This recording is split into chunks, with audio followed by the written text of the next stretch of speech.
So we'll start. There are some panelists who are yet to join us, but we'll start the proceedings.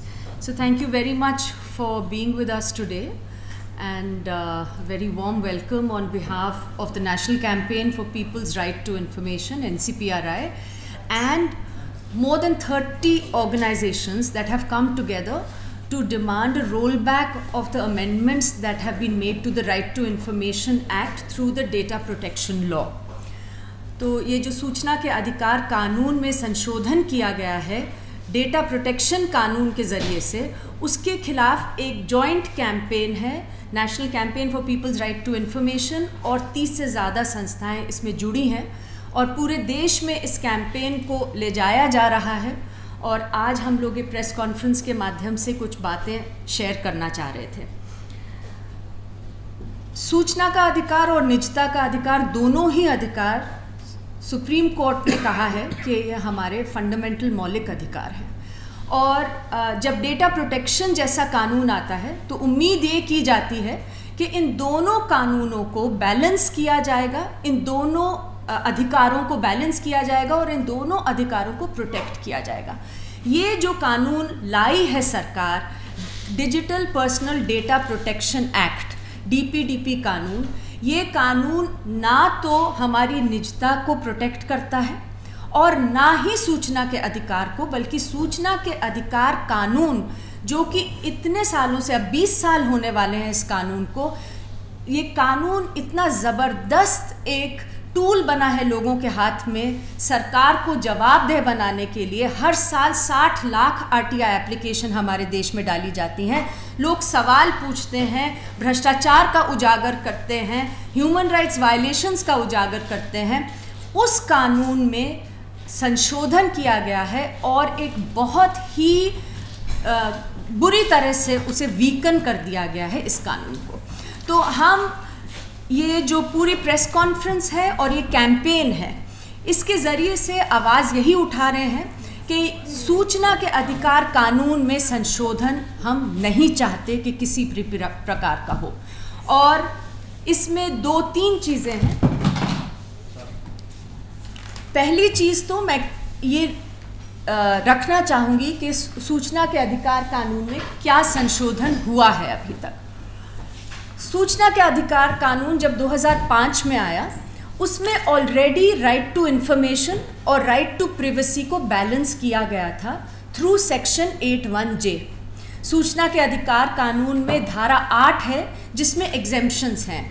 ऐसा नहीं है कि कुछ भी सूचना चाहे तो ली जा सकती है। कुछ ऐसी सूचनाएं हैं जो हम आरटीआई एक्ट के तहत नहीं ले सकते, और उसमें 81J जो है वो ये कहता था कि आप ऐसी निजी सूचना, व्यक्तिगत सूचना नहीं ले सकते जिसका किसी भी पब्लिक एक्टिविटी या इंटरेस्ट से लेना देना नहीं है, और या फिर वो unwarranted invasion of privacy cause करता है। तो ऑलरेडी कानून में लिखा था कि ऐसी कोई सूचना नहीं मांगी जा सकती which causes an unwarranted invasion of privacy or has nothing to do with public activity or interest। हमारा ये मानना है कि जब डेटा प्रोटेक्शन कानून आया, कोई ज़रूरत नहीं थी सूचना के अधिकार कानून के साथ टिंकर करने की, लेकिन सरकार ने ये प्रोविज़न जो है 81J उसे अमेंड कर दिया और ये कह दिया कि अब से आप कोई भी पर्सनल इंफॉर्मेशन, कोई भी व्यक्तिगत सूचना नहीं ले सकते। अब इसका क्या मतलब हुआ? आप देख रहे हैं कि किस तरह से हर चुनाव में हम ये देख रहे हैं कि लोग कह रहे हैं कि गलत लोगों के नाम ऐड हो रहे हैं और गलत लोगों के नाम डिलीट किए जा रहे हैं।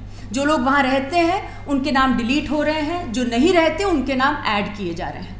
अब कैसे मालूम पड़ेगा कि सही नाम है कि गलत नाम है, जब तक कि वोटर लिस्टें पब्लिक में नहीं होंगी, सर्चेबल नहीं होंगी। अब जब डेटा प्रोटेक्शन कानून आता है और सरकार कहती है कि पर्सनल इंफॉर्मेशन नहीं ली जा सकती सूचना के अधिकार कानून में, और पर्सनल इंफॉर्मेशन नहीं देंगे लोगों को, तो ऐसी तमाम सूचनाएं जैसे इलेक्टोरल रोल्स हैं जिसमें लोगों का नाम, पता, उनकी फ़ोटोग्राफ, ये सब लगी होती है, तो ये तो फिर इसके ऊपर बड़ा सवाल हो जाएगा। तो उतार दिए जाएंगे ये सारी वोटर लिस्ट, तो इलेक्टोरल फ्रॉड कैसे रोकेंगे लोग? पब्लिक मॉनिटरिंग के लिए राशन में, पेंशन में, स्कॉलरशिप्स में जब भ्रष्टाचार होता है तो लोग कैसे सशक्त होते हैं इस भ्रष्टाचार से लड़ने के लिए, जब वो सूचना के अधिकार में एप्लीकेशन डालते हैं, सूचनाएं निकालते हैं और सामने आता है कि किसको मिली है, कौन ऐसे लोग थे जो कि पात्र नहीं थे उसको लेने के, या फिर कहा जा रहा है उन्हें कि आपको मिल रही है और उनको मिल नहीं रही थी। पूरा जो ऑडिट का, पीपल्स ऑडिट का जो पूरा सिस्टम था वो उसी चीज़ पे टिका है कि लोग सूचना के अधिकार में ये ग्रैन्युलर इन्फॉर्मेशन ले पा रहे थे। अब जब ये संशोधन कर दिया गया है डेटा प्रोटेक्शन एक्ट के ज़रिए से, ये सारी सूचनाएं हमें मिलने में बहुत ज़्यादा दिक्कत होगी, मिलेंगी ही नहीं ऐसी सारी सूचनाएं। तो मतलब सरकार ने एक तरीके से अपनी जवाबदेही का, अपने भ्रष्टाचार को रोकने का जरिया बंद कर दिया है। NPAs, नॉन परफॉर्मिंग एसेट्स हैं बैंक्स के, लोग जानना चाहते हैं कि ये कौन पूंजीपति हैं जिनको अरबों रुपए देके वो फरार हो जाते हैं, उनके लोन माफ़ कर दिए जाते हैं। अब कहा जाएगा ये तो व्यक्तिगत सूचना है, किसी का नाम व्यक्तिगत सूचना है, हम नहीं बताएंगे। कोई कॉन्ट्रैक्ट है, लोग जानना चाहते हैं कि कॉन्ट्रैक्टर कौन है, कंपनी कौन थी, कहा जाएगा ये तो व्यक्तिगत सूचना है, आइडेंटिफाइज अ पर्सन, इसलिए सूचना नहीं मिलेगी। तो मतलब भ्रष्टाचार पे जो पूरी रोक लगाने का जो तरीका था सूचना के अधिकार कानून से, उसे ही ध्वस्त कर दिया गया है और उसके खिलाफ ये पूरा कैंपेन शुरू हुआ है। लेकिन एक बहुत ज़रूरी बात कहने मुझे लगता है कि बहुत ज़रूरी है इधर से, कि ये जो कानून है ये दो तरफी तलवार है। It's like a double edge sword. The reason we say this is that एक तरफ तो सूचना के अधिकार में हम सूचना नहीं ले सकते, दूसरी तरफ अगर हम सोचें कि हम सीधा जाके कुछ सूचना कलेक्ट करें, सर्वे करें, as a journalist, as a researcher, संस्थाएं, कैंपेन्स, मूवमेंट्स लोगों के नाम बनाते हैं, लिस्ट बनाते हैं, तो ये कहा जा रहा है कि आप डेटा प्रोटेक्शन कानून में डेटा फिडिशरी बन गए और डेटा फिडिशरी को कंसेंट लेना पड़ेगा। अगर उनके खिलाफ कोई शिकायत आती है तो वो शिकायत डेटा प्रोटेक्शन बोर्ड में जाएगी। वो बोर्ड पूरी तरह से सरकारी बोर्ड है, सेंट्रल गवर्नमेंट वो बोर्ड को सिलेक्ट करेगी और उस बोर्ड को ताकत दी गई है कि वो 500 करोड़ रुपए तक की पेनल्टी लगा देगी जो भी वो चाहेगी, जो कहेगी कि ये वायलेशन कर रहे हैं। तो जिस तरह से UAPA जैसे कानून इस्तेमाल हुए हैं आज तक डिसेंट पे क्रैकडाउन करने के लिए, लोगों का मुंह बंद करने के लिए, अगर वो if they show truth to power, this is another weapon that has been created, जहाँ पर कि डेटा प्रोटेक्शन बोर्ड एक सरकारी बोर्ड है और अगर सरकार चाहे तो तमाम ऐसे जर्नलिस्ट्स पे, क्योंकि कोई जर्नलिस्टिक एग्जेम्पशन नहीं है, उसके बारे में भी चर्चा होगी, अगर सरकार चाहे ऐसे तमाम जर्नलिस्ट्स पे, ऐसी तमाम संस्थाओं पे, ऐसे एक्टिविस्ट्स पे, मूवमेंट्स पे जो कि इनकन्वीनियंट ट्रूथ्स को उजागर करते हैं, उनके खिलाफ शिकायतें हों और फिर वो जो डेटा प्रोटेक्शन बोर्ड है वो उनके ऊपर करोड़ों रुपए का फ़ाइन लगाकर उन शिकायतों को लेकर फ़ाइन लगाकर बंद करा सकते हैं। और इसमें हम ये भी कहते हैं कि पॉलिटिकल पार्टीज़ को भी जागने की ज़रूरत है। जो अपोजिशन पार्टीज़ हैं वो ये समझें कि ये सिर्फ लोगों की ही प्रॉब्लम नहीं है, पॉलिटिकल पार्टीज़ की भी प्रॉब्लम है। सोशल मीडिया सेल जो है पॉलिटिकल पार्टीज़ के, वो जो है वो सारे डेटा फिडिशरी बन जाएंगे और सरकार ने कहा है कि हम तय करेंगे कौन डेटा फिडिशरी है और कौन नहीं है। तो रूलिंग पार्टी का IT सेल डेटा फिडिशरी नहीं होगा, उसके ऊपर एक कानून नहीं लागू होगा और ऑपोजिशन के सारे IT सेल्स जो हैं वो डेटा फिडिशरी बनाए जाएंगे। तो ये तो लोकतंत्र के लिए एक बहुत ही भयानक कानून है जिसका हमें विरोध करने की ज़रूरत है। इस जॉइंट कैंपेन में एक पिटिशन चलाई गई है, आप सबसे भी रिक्वेस्ट है यहाँ पर भी और ऑनलाइन भी आप उसको सपोर्ट कर दें और इसके ऊपर 2500 से ज़्यादा ऑलरेडी सिग्नेचर्स आ चुके हैं। We need to really raise our voice. जगह जगह पर पूरे देश में सिग्नेचर अभियान और अलग अलग तरीके से ये इस कैंपेन को आगे ले जाया जा रहा है। So I am going to pass this on to Nikhil to talk about some of the other aspects. तो मैं use this. मैं केवल 1-1.5 मिनट बात करूंगा और बाद में सवाल है तो उस पर जाऊंगा। मेरे इस छोटे से इंटरवेंशन में बात यही है, अंजलि ने बात रखी, लेकिन आप सब यहाँ बैठे रहने चाहिए जहाँ हम बैठे। आपका जो काम धंधा है हमसे ज़्यादा प्रभावित है, हमारा कोई नौकरी नहीं है आरटीआई करना। आपकी रोजी रोटी है सूचना लेना और उसको पब्लिक में डालना। ये कानून उन दोनों चीज़ों पर जबरदस्त प्रहार है। ये कानून सूचना इकट्ठा करना, मांगना उस पर करता है ना। You need nothing more than just, Anjali is already explain, just to read what the after the amendment what the law says, RTI says, notwithstanding anything contained in this act, there shall be no obligation to give any citizen information which relates to personal information. खत्म कहानी। यही है कि उसका public activity interest ये वो RTI कानून का एक ही लाइन में पूरी तरीके से हत्या कर दी, क्योंकि अब आप केवल प्रोपेगेंडा लो। All you can do is ask for information that government wants to give you without names, who did what, anyone, anything, you cannot get. But on the other hand, the DPDPA, which we have been talking about since well before it was passed, that particular law will not allow you to express, will not allow you to give as journalists, even if you have a scoop, RTI में नहीं मिले, आपको दूसरे sources से मिले, आप नहीं कर पाएंगे। तो इसीलिए आज जरूर प्रेस क्लब जिसमें हम बैठे हैं, उनके प्रतिनिधि, as a press club person, as a press representative is sitting with us. There are people who've been part of the Information Commission, people who've been part of the bureaucracy, people who've been part of the lawyers. We are not here just as RTI activists. बात ये हम कहना चाह रहे हैं। लेकिन मैं चाहूँगा जरूर, और लंबा नहीं बोलूँगा, कहूँगा कि भयंकर खतरा है। RTI की पूरी लड़ाई एक झटके में ख़त्म, लेकिन वो ख़त्म केवल नहीं। अंग्रेज़ों के टाइम के यदि हम देखेंगे pre RTI, it was the official secrets act.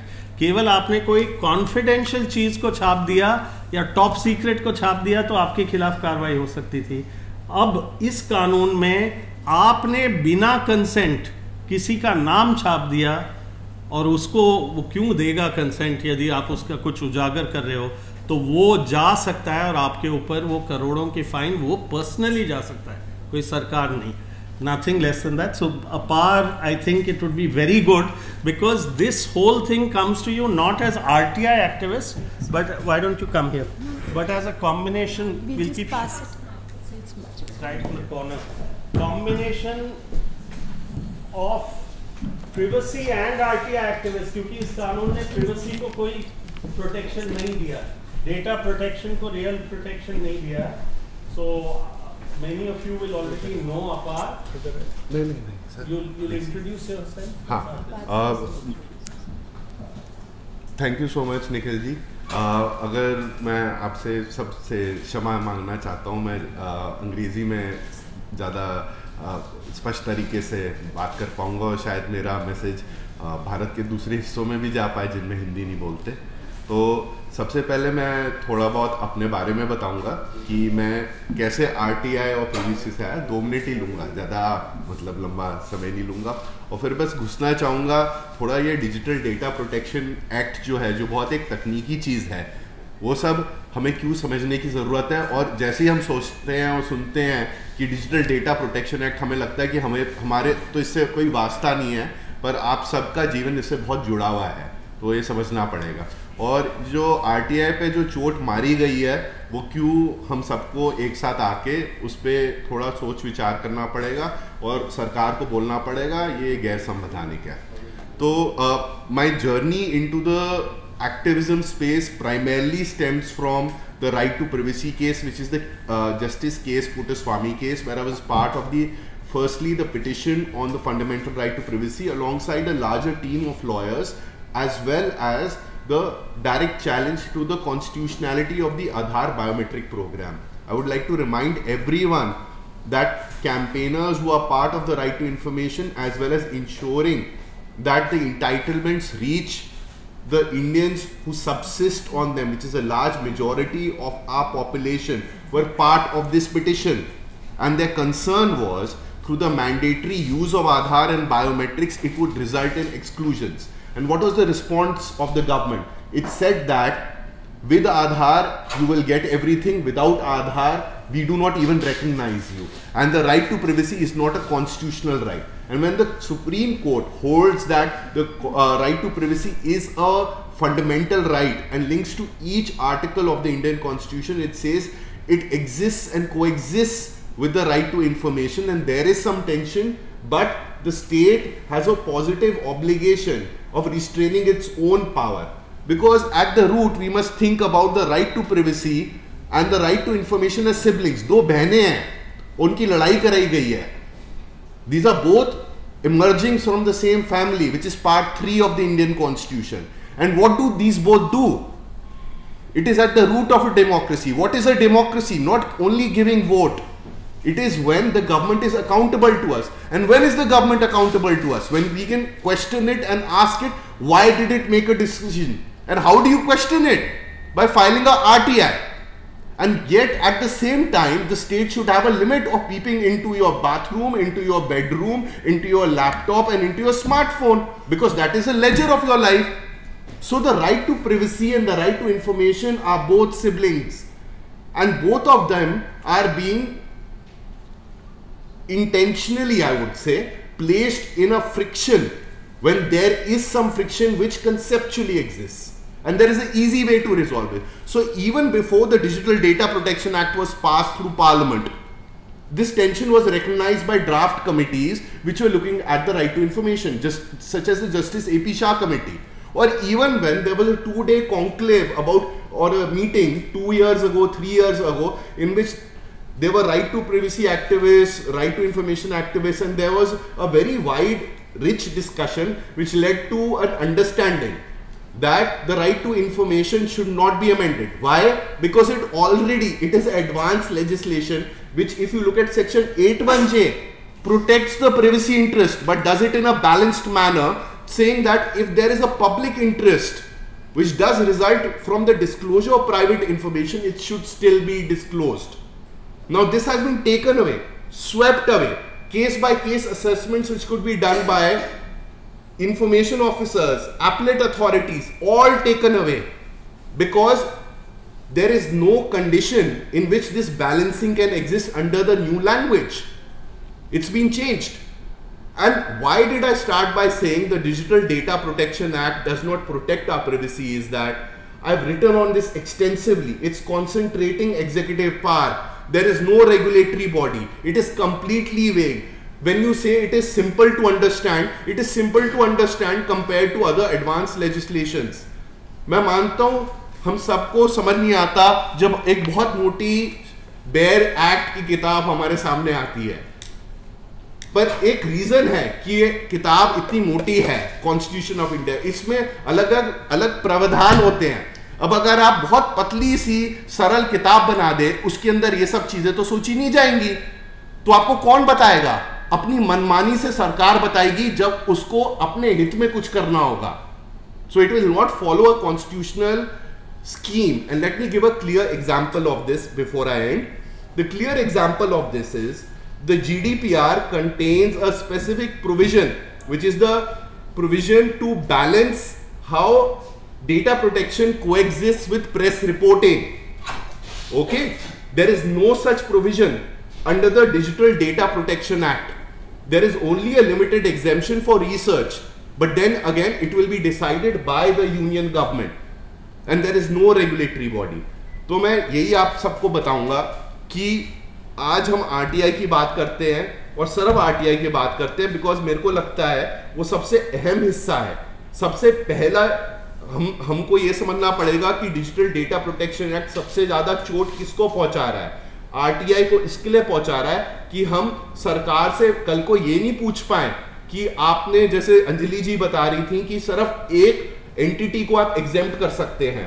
सरकार बोल सकती है कि इस कंपनी पे नहीं लगेगा डेटा प्रोटेक्शन एक्ट, सरकार बोल सकती है इस पॉलिटिकल पार्टी पे नहीं लगेगा डेटा प्रोटेक्शन एक्ट, और फिर उसके वजह से नहीं लगने के लिए वो क्या कर सकती है, आपका डेटा बिना आपको बताए रख सकती है और उसको इस्तेमाल कर सकती है.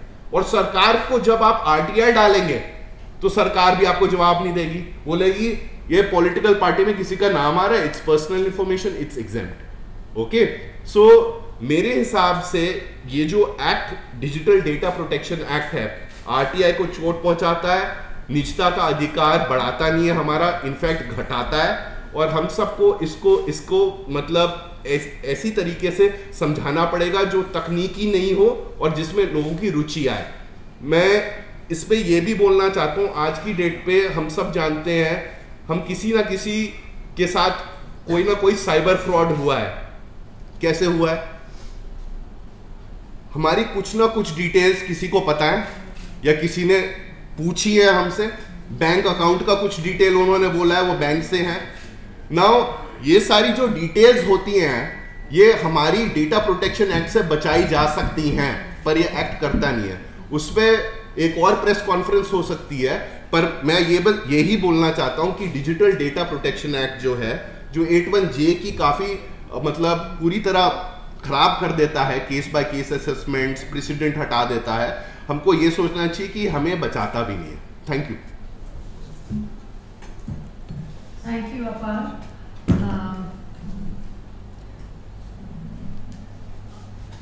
I'll request professor MM Ansari, जो कि सेंट्रल इंफॉर्मेशन कमीशन में कमिश्नर रह चुके हैं, आरटीआई की बहुत सारे केसेस पे उन्होंने एडजुडिकेट किया है, to give his points of view.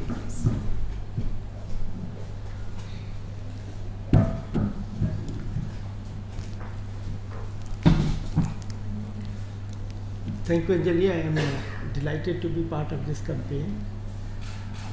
And I entirely agree with what even my predecessors have said about the amendment of RTI Act. I wish to share with you some of the facts which we have examined, and I wish to impress upon you how it is going to affect the right to know, right to information.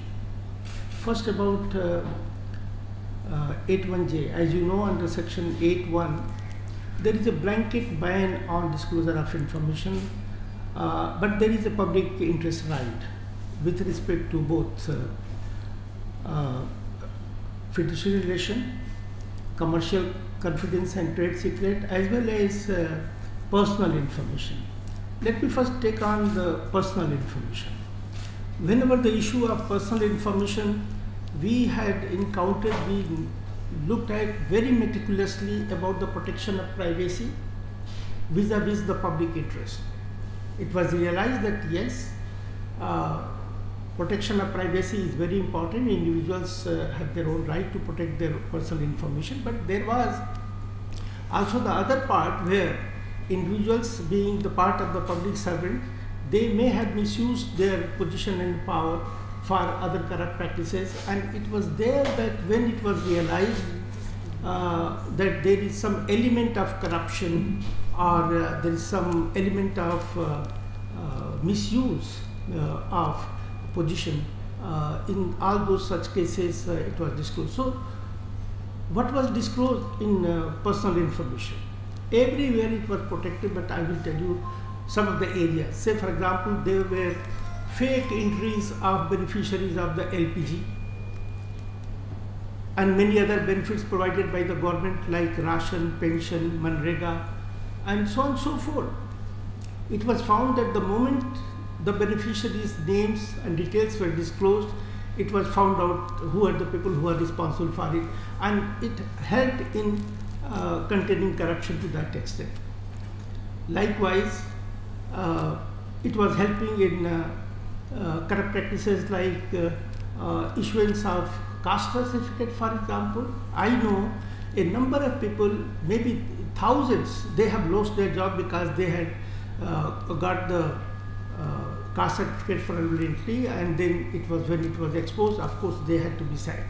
Likewise, many students also, they got their certificate and degrees, and after verification it was found that they had not qualified, and therefore they had their admissions had to be cancelled. What I'm trying to say is, you know, the popular case of even the degrees of some of the ministers in one Tomar he also lost the job. And I am sure a bigger wicket is yet to fall on this. Because this is how, the disclosure of personal information was helping in containing, one, the corruption. It was also helping in redressal of grievances. For example, in a number of cases which we dealt with was, there was strange spouses, matrimonial disputes with the courts, family courts, and the family courts asked them to go and collect the personal financial details of the spouses so that they will be able to determine, the alimony and other compensation, etc. So the financial details were disclosed, the certificates and other benefits were disclosed, and in one case it was very strange when it came to disclosing the address of a person. Twice a court had rejected the divorce matter of two couples, and the court had directed the lady to join her husband, but she was not able to trace where her husband was. But she knew the organization she was working, and the public authority refused. But when it came to the commission took cognizance of it, that this is also, there is the issue of the court order that is not complied.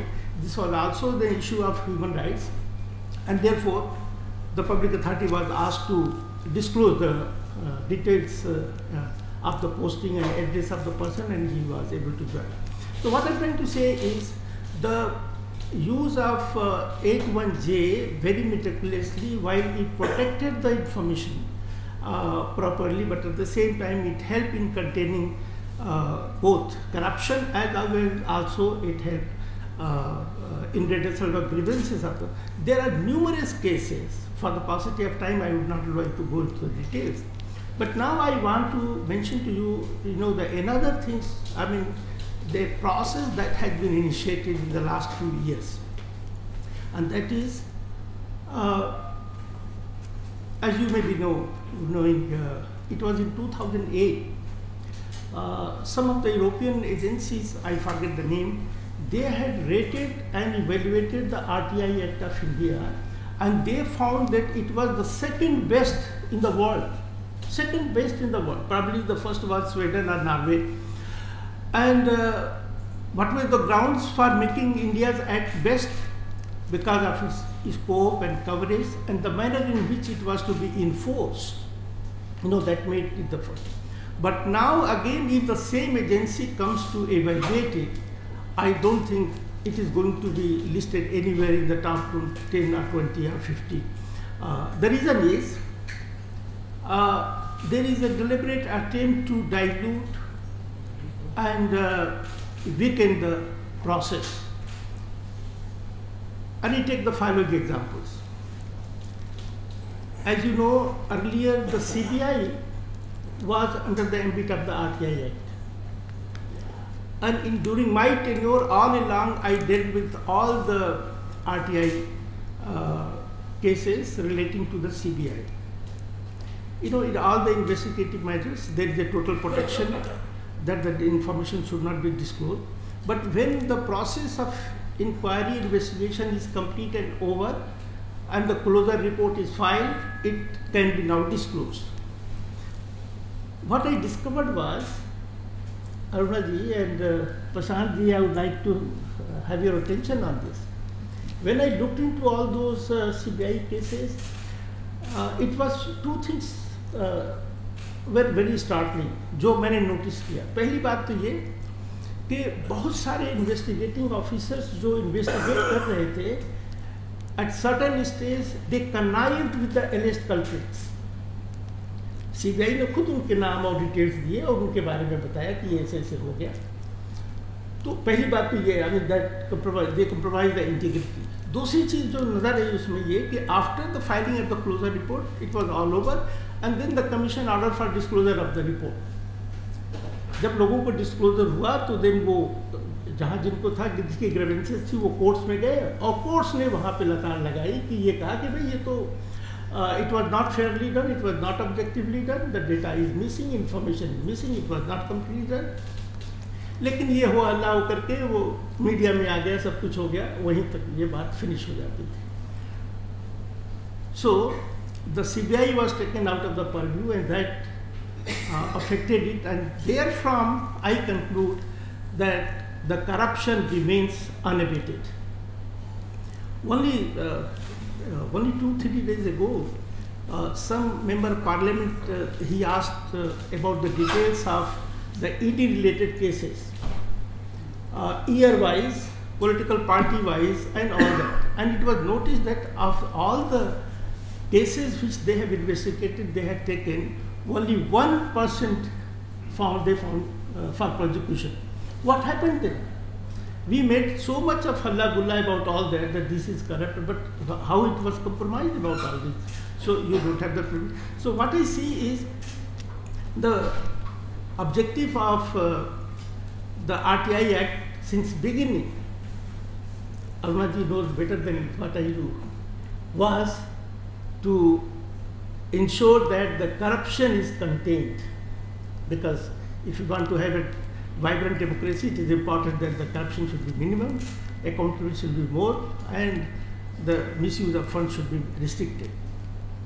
So the first attack the government has made on RTI Act is, while the purpose was to contain corruption, but it has not been able to do. Now the second aspect. Some of you may be part of one of the very important meetings that took place in 2013, where the DOPT, asked the CIC for conducting the transparency audit. I have been the part of the transparency audit. We prepared the total framework for assessing it. Now the process is on.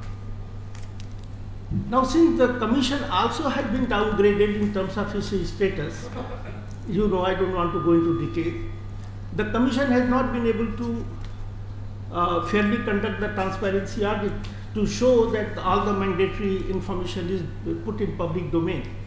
So what we see is that more than 60% of the public authorities are not undergoing the process of transparency audit. That is number one. And those which have gone into the process of transparency audit, 2/3 of them do not meet the accepted level of disclosure. So what we see is that this is total, failure on the part of even promoting transparency. So neither you have containment of corruption, nor you have the desired level of transparency. The mechanism is put in place. Sorry, I am on notice now. तो मैं ये अर्ज कर रहा था कि पहली बात तो ये कि जो R81J का जो यूज़ है, इसको मेटिकुलसली यूज़ किया गया, इससे बहुत फ़ायदे हुए लोगों को. अब वो फ़ायदे नहीं हो पाएंगे because the government is banning it. दूसरी बात ये कि wherever there are corruption, the present act provides that you can access information if it is relating to the human rights violation or the corruption cases. वो भी हमारे पास access नहीं है. As far as the mandatory disclosures are concerned, we see that there is a mechanism in place, but that is not happening. So आपकी transparency नहीं है. अब तो सवाल ये है कि when at the time when we are aspiring to make India a Viksit Bharat, how can we achieve without allowing the people to work as a watchdog, without ensuring that there is a good governance in which we have no corruption or we have total transparency in the functioning of. All that has been going on with respect to RTI. I think that is going to be a major drag on realization of the Viksit Bharat. Thank you very much. Thank you, Professor Ansari, and I request Aruna to please speak.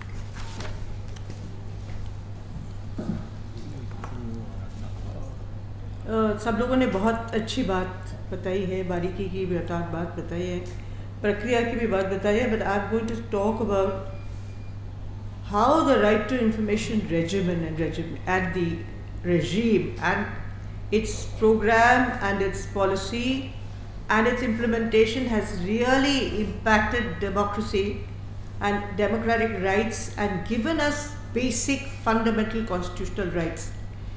If we look at RTI only as a grievance redress system, we are minimizing its scope. If we look at it as just only exposing a certain kind of data, we are minimizing its scope. It should have been, as Nikhil Chakravarti said in 1996 in the first Dharna that was held in Vyawar, it should have been a fundamental right. And it should have been a right that could not be challenged.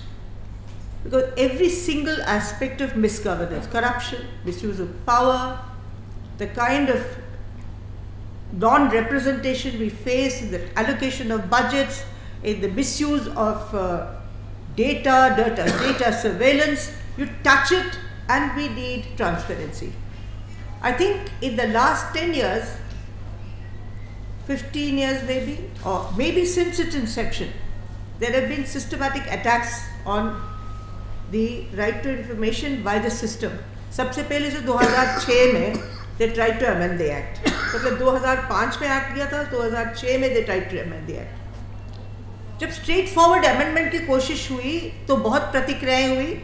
And I remember we brought many lakhs of signatures from all over the country to the Prime Minister's office to protest कि ये नहीं हो सकता है. Now the system has understood कि सीधा साधा कुछ नहीं कहना चाहिए. Should have lateral attacks. Simplification के नाम से लेबर लॉज को नल एंड वॉइड कर दिया है. अभी सिंप्लीफिकेशन के नाम पर हमारा अधिकार है जो पारदर्शिता का है, हक है, जानने का हक है, उसको ख़त्म करेंगे. So I think we shouldn't be led away by the propaganda or by the words they use. In fact, I think that these lateral attacks are much more dangerous than a direct attack on the right to information. When you say you're amending the act, if we say we have 60 lakh users or 40 lakh users, everyone will know that the law is being attacked. But with the kind of language we use, it's very difficult for an ordinary citizen or a person in the village to know कि किस किस्म के हमारे हक छीने जा रहे हैं. Even a person who's very literate like me, it took me a while to understand how exactly, I knew it was going to do it, it was doing it, but the details of it are very difficult to understand. So I think we have to really understand the machinations by which power is reacting to its questions of impunity, questions of transparency, and questions of its own legitimacy, and questions against the misuse of power. They are reacting to it in a fundamental way. The fact that India had a right to information law really placed it in the map of the world as a progressive democracy in which we could use right to information to expose governments malfunctioning, its illegitimacies, and bring justice to bear for people of this country. So if we understand it, the government does not want any restriction of its impunity. ये शब्द तो मेरे लिए मेरे दिमाग में लोहे से रचा हुआ है कि impunity पे हाथ नहीं लगाओ आप तो उनके रोकटे खड़े हो जाते हैं. उनको हर चीज़ में impunity चाहिए और सूचना के अधिकार ने उनके इस अधिकार के ऊपर बहुत बड़ा रोक लगाया. मैं आज एक तरीके से पीछे से आगे आई हूँ. बहुत सालों से मैं मेरे साथी लोगों के सामने ये आते हैं और मैं पीछे से जो मेरे विचार हैं मैं कैसे भी अभिव्यक्ति वो उसे करती हूँ. मगर अब मुझे लगने लग गया है कि इस अधिकार को छीना जाएगा तो हमारे देश के सारे अधिकारों के ऊपर असर होगा. मैं एक एक करके गिनाऊंगी नहीं, सभी अधिकारों के ऊपर असर होगा, क्योंकि ये अधिकार ऐसा बुनियाद है जिसके ऊपर हर एक का, गरीब का, बुद्धिजीवी का, महिला का, पुरुष का, दलित का, जितने जेंडर से जो अलग रिलेटेड है उन सबका अधिकार छीना जाएगा. हम ऐसे देश बन जाएंगे जहां हमारे सबको बिल्कुल कमज़ोर किया जाएगा. DPDPA के ऊपर कहने के लिए तो बहुत कुछ है मुझे, मगर सबसे पहले तो मैं कहना चाहती हूँ this is completely legitimate the kind of thing they are trying to do. There is no justification for what they are doing, and this is going to be not only an impact on RTI users and the process of all of us where we deal with specifics. हम कहीं गरीबों के साथ काम कर रहे हैं, कोई कहीं कुछ कर रहा है, मगर हमारे सारे डेमोक्रेसी को बिल्कुल ख़त्म कर देगा. हर बार वो कुछ आड़ देखता है सरकार, किस तरीके से, तो बड़े मीठे मीठे शब्दों में करेगा, आपके प्रिवेसी को प्रोटेक्ट करने के लिए आ रहे हैं, आपके डेटा को प्रोटेक्ट करने के लिए आ रहे हैं। डेटा को प्रोटेक्ट करना था तो बहुत पहले कर देते, हमारे डेटे तो बिक गए हैं, हम हर जगह हमारे सब सूचना सब लोगों के पास है। सरकार हमारी सूचना को लेकर जो मर्जी करती है, मगर हम अपने उनके सूचना लेने से जहाँ जहाँ रोक लगा सकते हैं वो करते हैं। मुझे लगता है कि सरकार को हमारे बातें सुननी चाहिए। जैसे शैलेश कहते हैं, ये तो right to information to right to denial act बन रहा है, ये रेजिमेंट ऐसे बन रहा है कि किस तरीके से लोगों को सूचना मना किया जाए, और क्यों इतने लोगों की आवाज़ क्यों नहीं है। मैं सोच रही थी जब 2006 में लाखों लोगों ने प्रोटेस्ट किया, अब इतनी धीमी आवाज़ क्यों आ रही है, और आप मीडिया से भी क्यों कुछ बड़ा आवाज़ क्यों नहीं उठ रहा है, क्योंकि इसको ऐसे तरीके से पेश किया जा रहा है और आप भी और हम भी गुमराह में आ जाते हैं कि हमारे संरक्षण के लिए हो रहा है, जबकि हमारे हकों को ख़त्म करने के लिए हो रहा है। अब मैं एक दो तीन छोटे बातों कर मैं अपने बात को ख़त्म करना चाहती हूँ कि प्रोवाइजो टू सेक्शन 8 को निकाल देंगे तो हमारे खूब सारे अधिकार ख़त्म हो जाएंगी, और हमारे जो अधिकार दिया गया था उसके नीचे प्रोवाइजो में वो ऐसे थे जो हम लोगों को एक MLA MP का अधिकार भी दिया गया था, हमें हर चीज़ को एक्सेस करने का अधिकार भी दिया गया था, वो सब चले जाएंगे। और उसमें स्पष्ट कहता है provided that the information which cannot be denied to the parliament or a state legislature shall not be denied to any person. Actually our act is a wonderful act, and in that it says it looked at all aspects of access to information. If we today do not act on it and we don't speak, we are committing suicide as a nation. And for me it's not just the Right to Information Act, as I said before, but it's the aspect of any kind of control over mismanagement of power, of impunity of power, non-accountability of all systems, and the complete injustice that will follow, persecution that will follow of the citizens of this country. It's urgent, it's immediate, and I think every one of us should raise our voice to see that this doesn't happen. Thank you. मैं एक line कहना चाहता हूँ, ये proviso जो था जिनको हटा दिया, इस अमेंडमेंट से हटा दिया, वो पहले सबसे पहले हमारे पीपल्स ड्राफ्ट में था कि आप स्पष्ट करो कि जो वोट देने वाला है और जो वोट लेके सत्ता में आ रहा है उनके पावर हमसे आते हैं, और इसीलिए आप उस पावर को अलग नहीं करो। पूरे भारतीय कानून के ढांचे में ऐसा लाइन नहीं है। वो गोवा के एक्ट में आया, उसके बाद बहुत बहस के बाद सेंट्रल एक्ट में आया और अब उसको ख़त्म कर दिया। With that you can understand the importance of what they are doing to every citizen and what they are doing to our legal framework. So request Prashant Bhushan to please speak.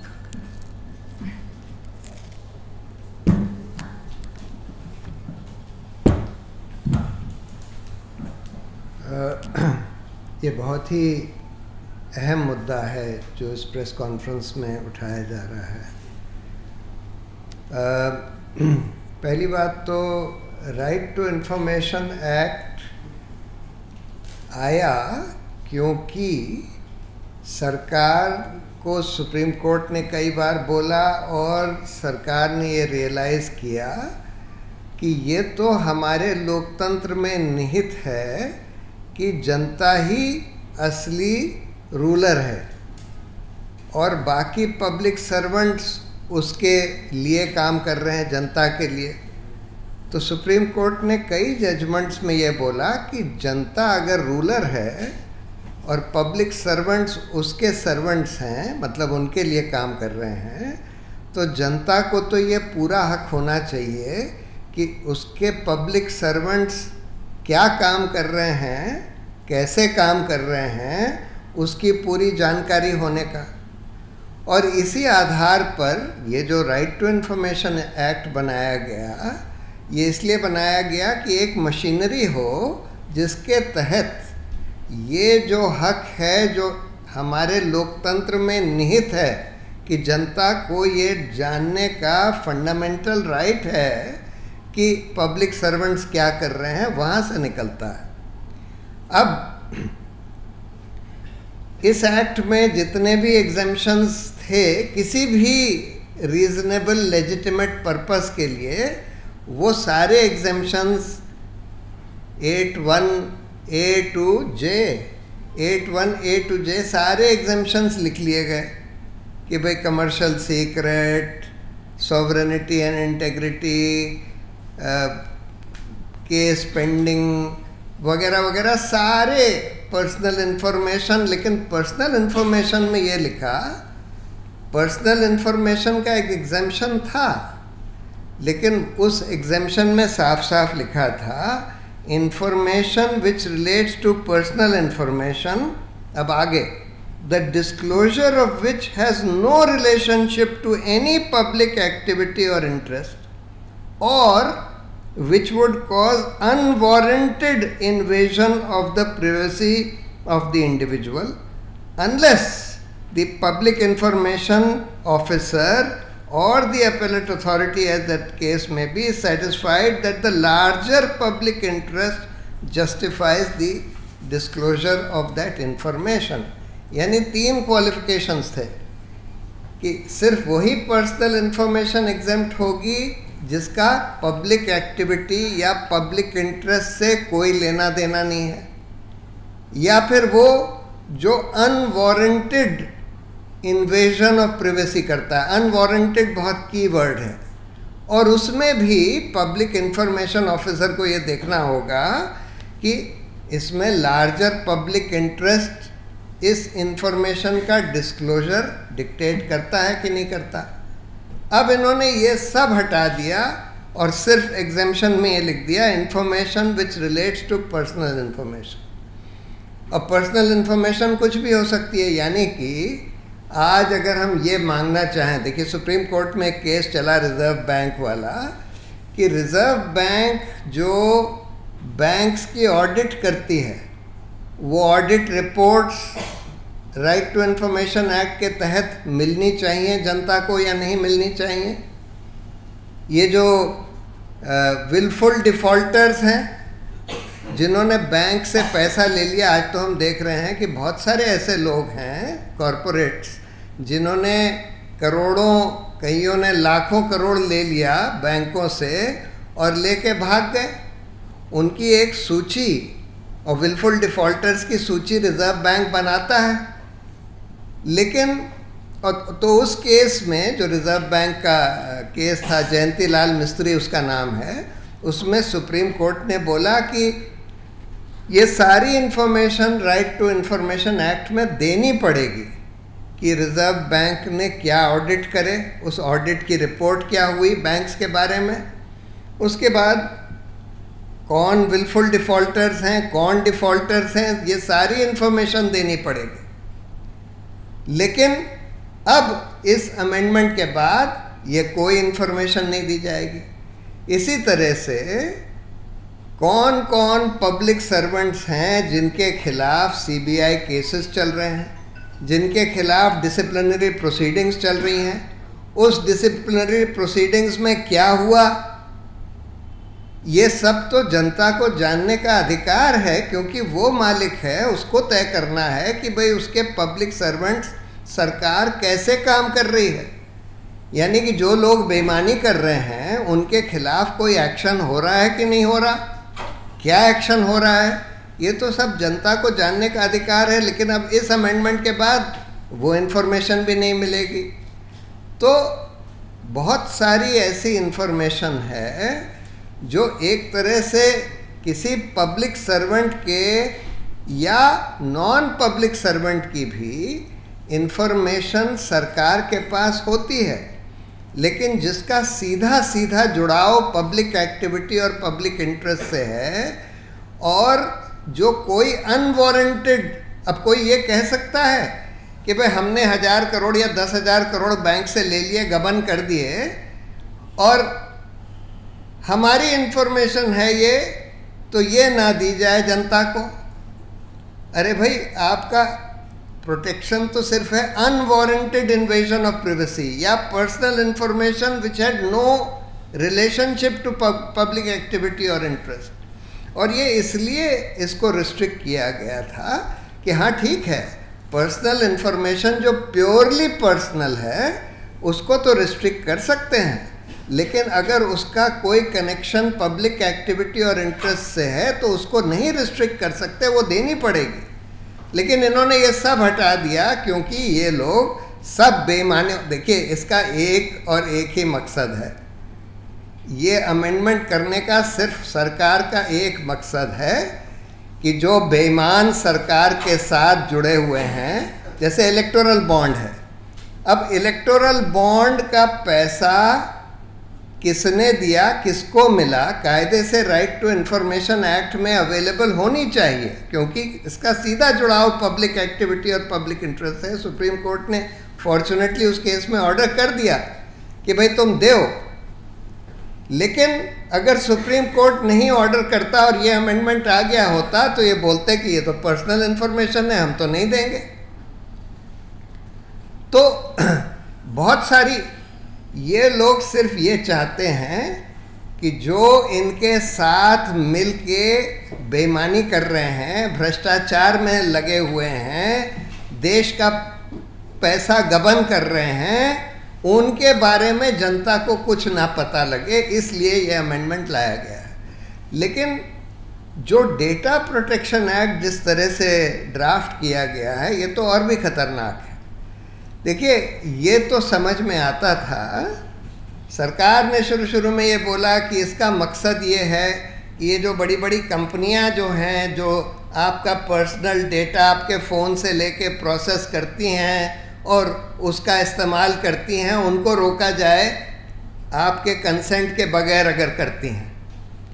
लेकिन जिस तरह से draft किया गया है उसमें तो इसका बिल्कुल मिसयूज़ हो सकता है। अगर उसका कोई बहुत अच्छा जज इंटरप्रिटेशन करे तो वो ये कह सकता है कि नहीं, इस कानून का तो मकसद सिर्फ बड़ी बड़ी कंपनियों को इस तरह का personal data without consent process करने से रोकने का था।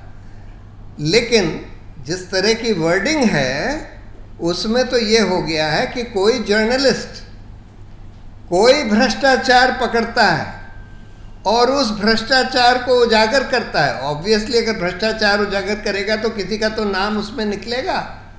अगर नाम आपने पब्लिश कर दिया तो बोलेंगे कि ये तो आप डेटा प्रोसेसर हैं, आप डेटा फिड्यूशरी हैं और आपने उस आदमी के बगैर कंसेंट, इसमें लिखा है कि उसके कंसेंट के बगैर आप ये इन्फॉर्मेशन नहीं जारी कर सकते। यानी कि वो कंसेंट क्यों देगा? अगर कोई आदमी भ्रष्टाचार में लिप्त है तो वो तो किसी हालत में कंसेंट नहीं देगा कि उसका नाम उजागर किया जाए। यानी कि वो तो फिर कोई जर्नलिस्ट अगर भ्रष्टाचार उजागर करता है, अगर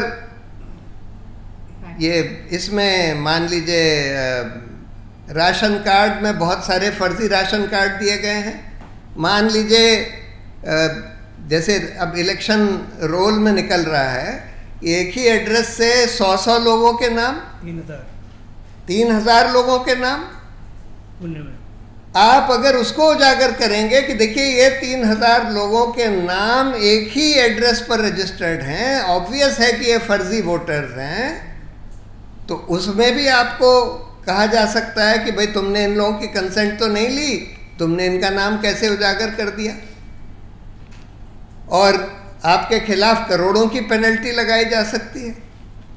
तो इसलिए ये तो बहुत ही खतरनाक है। जो राइट टू इन्फॉर्मेशन एक्ट में तो वो इन्फॉर्मेशन आपको देने से रोकना चाहते हैं कि भाई, लेकिन आपने अगर खोज के निकाल ली और आपने खोज के निकाल के पब्लिश कर दी, यानी राइट टू इन्फॉर्मेशन का इस्तेमाल नहीं किया, आप खोजी पत्रकार हैं, आपने खोज कर निकाल ली कि भाई 3000 लोगों का नाम एक ही एड्रेस पे रजिस्टर्ड है या इतने सारे फर्जी राशन कार्ड बनाए गए हैं और आपने वो पब्लिश कर दी, तो आपको प्रोसिक्यूट किया जा सकता है। तो बहुत ही खतरनाक है, बहुत ही खतरनाक है। और इसीलिए इस पर कोई, इन लोगों ने जो रिपोर्ट भी आई शायद स्टैंडिंग कमेटी की, उसको भी उजागर नहीं किया, उसको भी किसी को नहीं बताया कि रिपोर्ट में क्या लिखा हुआ है, इन सब चीज़ों पर क्या बोला गया है कि भाई कैसे आप दूसरे देशों में जहाँ पर इस तरह का डेटा प्रोटेक्शन एक्ट है, वहाँ पर जर्नलिस्ट का स्पेसिफिक एग्जेम्पशन है कि जर्नलिस्ट के ऊपर नहीं किया जाएगा, ये सिर्फ बड़ी बड़ी कंपनियों के लिए है जो कि मैकेनिकली इस तरह का डेटा लार्ज स्केल पे प्रोसेस करते हैं। लेकिन यहाँ पर इन्होंने कोई ऐसा क्लैरिफिकेशन नहीं किया, और जिस तरह से ईडी वीडी का मिसयूज़ किया जा रहा है हिंदुस्तान में, आप इस सरकार से मानकर चलिए कि इसका भी मोस्ट प्रॉब्ली मिसयूज़ किया जाएगा जर्नलिस्ट के खिलाफ। तो ये तो बहुत ही खतरनाक एक्ट है, और इसलिए सब लोगों को इसके बारे में जागरूक होना चाहिए। Thank you, Prashant. We request Pragya. She is part of the Press Club of India. So, Pragya, if you can speak, you're part of the managing committee.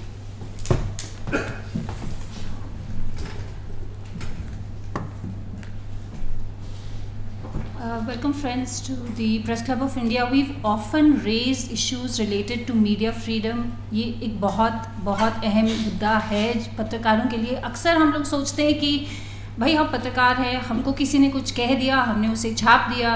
लेकिन आप लोग ये भी जानते हैं कि जब हम रिपोर्टिंग करते हैं तो हम अक्सर काफ़ी नर्वस रहते हैं, क्योंकि कई बार हम जब कुछ और ढूंढ रहे होते हैं, हम कुछ और यहाँ पे इसी गैदरिंग में, मैं जानती हूँ कि एक जर्नलिस्ट हैं जिनको एक तरह से किडनैप किया गया था उन्हीं के सोर्स ने, और कभी अपना नाम नहीं रिवील किया उस सोर्स ने। तो जब वो स्टोरी लिखेंगी, वो दूसरे सोर्सेज से पता करेंगी, दूसरी जगहों से पूछेंगी कि भाई ये आदमी ऐसी पहचान थी, ऐसी जगह थी, तो वो कौन था, कौन हो सकता था। इस तरह से जर्नलिस्ट का काम होता है। हम कई बार सोचते हैं मैं इन्वेस्टिगेटिव जर्नलिस्ट नहीं हूँ तो मुझे क्या फ़र्क पड़ता है। तो आप एक मुद्दा लीजिए ह्यूमन ट्रैफिकिंग का। जो ह्यूमन ट्रैफिकर होता है वो अपनी आइडेंटिटी डिस्क्लोज़ नहीं करना चाहेगा मीडिया में। वो कई बार जेल में जाते हैं, निकलते हैं, अरेस्ट होते हैं, छूटते हैं।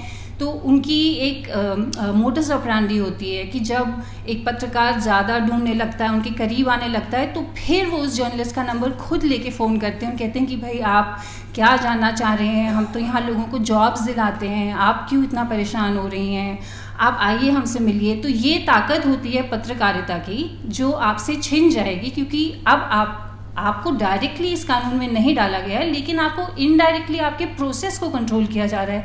जिस प्रोसेस से आप जर्नलिज्म करते हैं, आपको एक जर्नलिस्ट के रूप में नहीं देखा जा रहा है, आपको देखा जा रहा है एक डेटा कलेक्टर के रूप में। तो मेरी रिक्वेस्ट ये रहेगी कि जो जर्नलिस्ट सोचते हैं कि हम पे कोई कानून लागू नहीं है क्योंकि हमारे पास ये नोटबुक और ये पेन है, तो ये एटलीस्ट अभी के समय में तो ये सच नहीं है।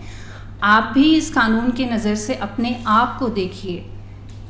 मैंने डेटा इकट्ठा किया, मैंने उसे प्रोसेस किया।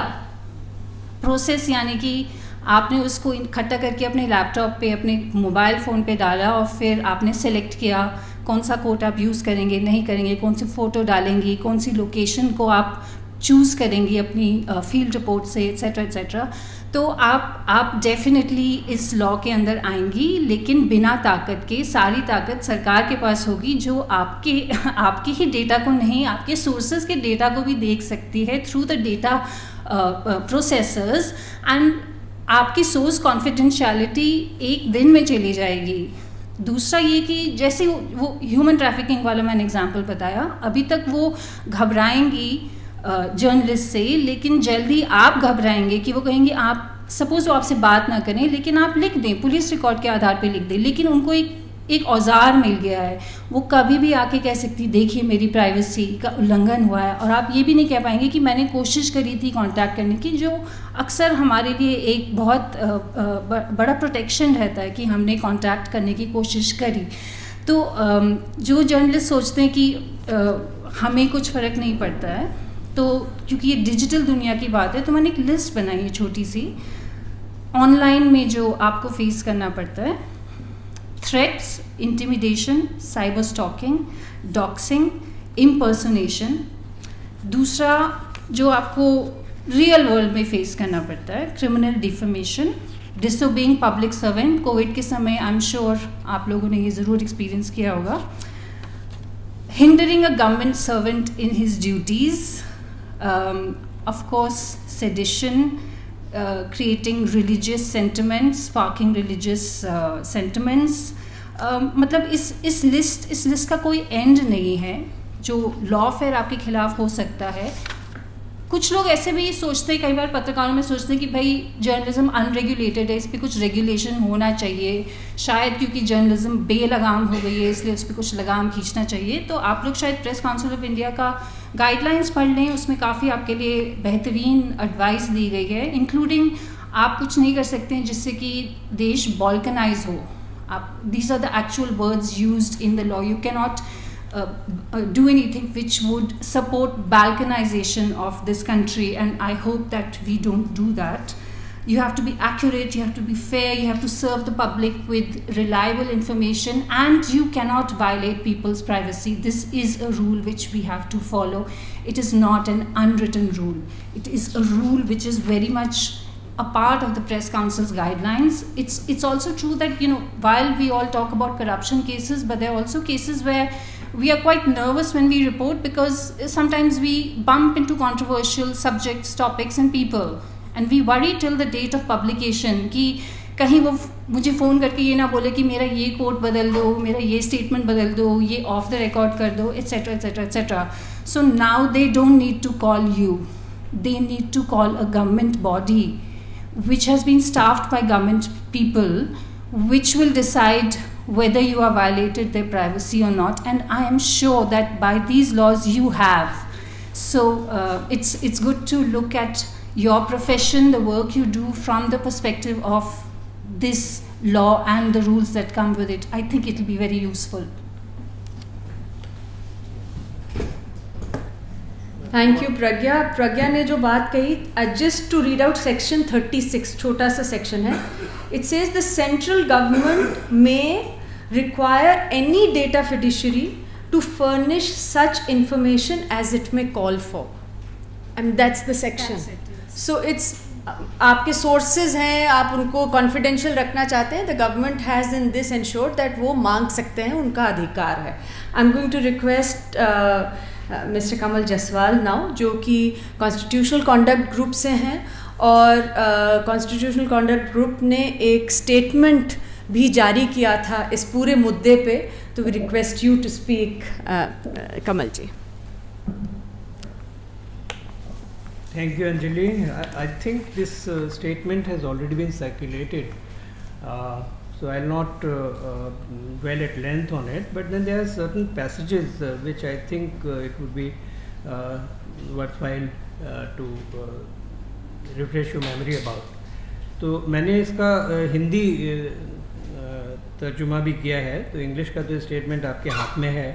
मैं हिंदी का एक पैसेज अगर आप इजाज़त दें तो वो मैं पढ़ना चाहूँगा.